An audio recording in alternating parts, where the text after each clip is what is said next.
Good morning, everybody. I am a little early, but I catch a plane today. So wanted to make sure we did get a very special coffee with Colby in today.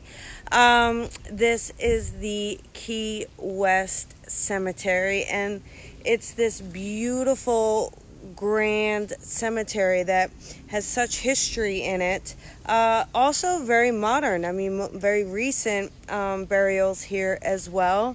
Behind me is a very old plot, so this is kind of what the plots would look like at one time. And I'll show you behind me as well that there's some damage and rubbish and the placement of loved ones here, as you can see.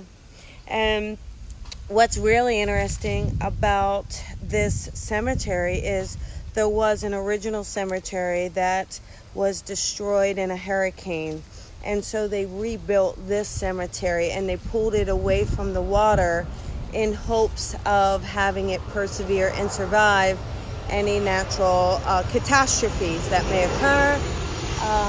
This is a plane above us. Hang on.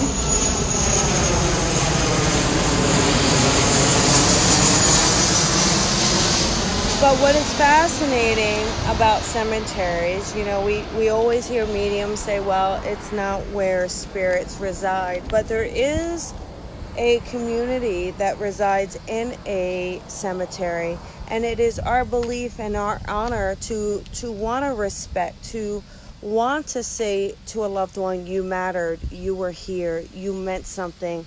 We want a place to honor you. We want a place to visit you. We want a place to tell the world you were here.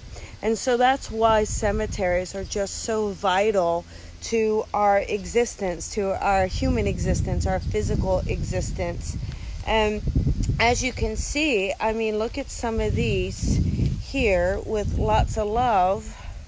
They're so old. So you can see that this isn't a new age theory. This isn't something.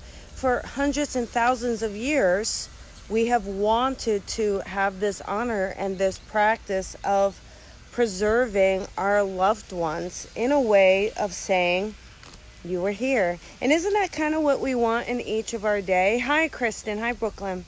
Don't you feel like part of your purpose is to say, I was here, that I mattered, that I had something to give?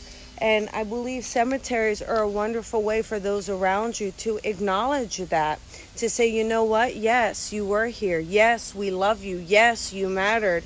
Yes, we are going to give you the most beautiful headstone or transcribe the most beautiful story.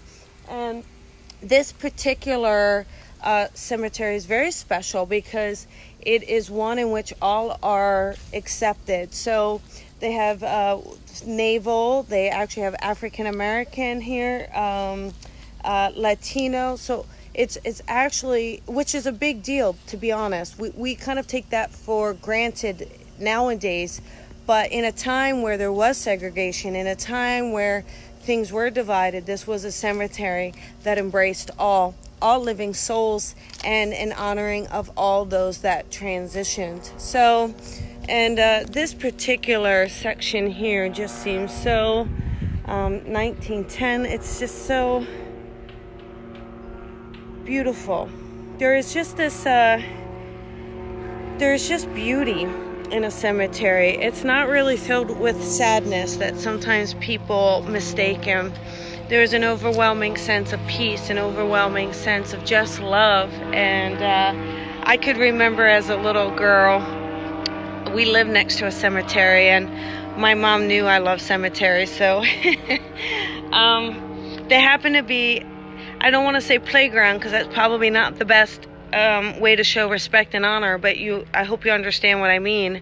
It is a way to connect. It is a way to connect with the other side, a way to allow us to remember that we matter and that we live on. Let me show you this beautiful little angel here, if we may.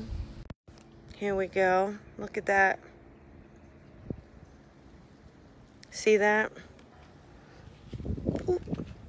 Okay. So there you have it. It is this beautiful place where we can all connect and we can remember those that meant so much to us. So ask yourself, you know, how do you want to be remembered? Where would you want to be buried? What would you want to tell your loved ones? See if there is a way to make sure that that is fulfilled for you. Make sure there is a way for your loved ones to visit you even after you transition from the physical to spirit. Because sometimes we need a physical place to connect to a spiritual being. That's just what it is, okay? So lots of love to you. I will see you tomorrow from LA. And thank you all for joining me so early this morning. And lots of love from Key West. Bye, everybody.